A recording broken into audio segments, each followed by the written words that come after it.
très importante puisque c'est l'aboutissement d'un travail qui dure depuis plusieurs années, même décennies.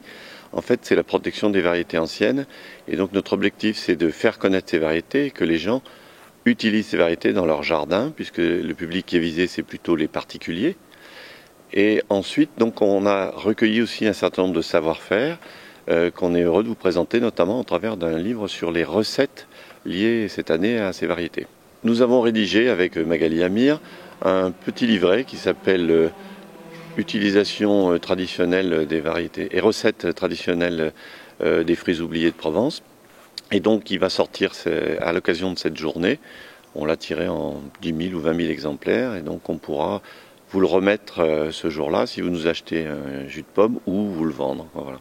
Alors, lors de cette journée, il y aura en premier lieu donc une partie qui est réservée à la vente de ces variétés de fruits, mais il n'y a pas que les variétés de fruits. Si notre objectif c'est les fruits, il y a aussi quelques plantes rares et des plantes sauvages pour faire compléter votre jardin. Donc ça c'est le premier jour. Et puis il y aura surtout toute une vente de ces fruits, notamment de la poire sarto, quelques pommes, et aussi des produits faits à partir de ces fruits, mais aussi des produits de terroir, quoi. Donc c'est aussi un petit marché de Noël.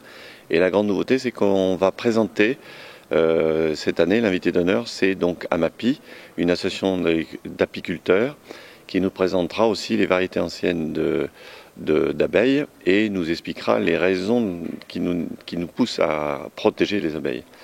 On a aussi une nouveauté, c'est aussi de présenter l'âne de Provence. Et il devrait y avoir aussi des petits ânes pour se promener et pour les voir. Vous êtes invité dès 9h, même 9h30. Si vous voulez chercher des arbres, venez plutôt tôt le matin. Et toute la journée, de 9h30 à 17h, il y aura donc conférences, démonstrations de taille, etc., etc. Et vous pourrez manger sur place. Les agriculteurs du parc vous proposeront un petit repas concocté excellent, quoi. Bon, écoutez, à dimanche 6 décembre. Même si c'est le jour de l'élection, n'oubliez pas de venir nous voir et surtout passez une bonne journée en espérant que le temps sera avec nous.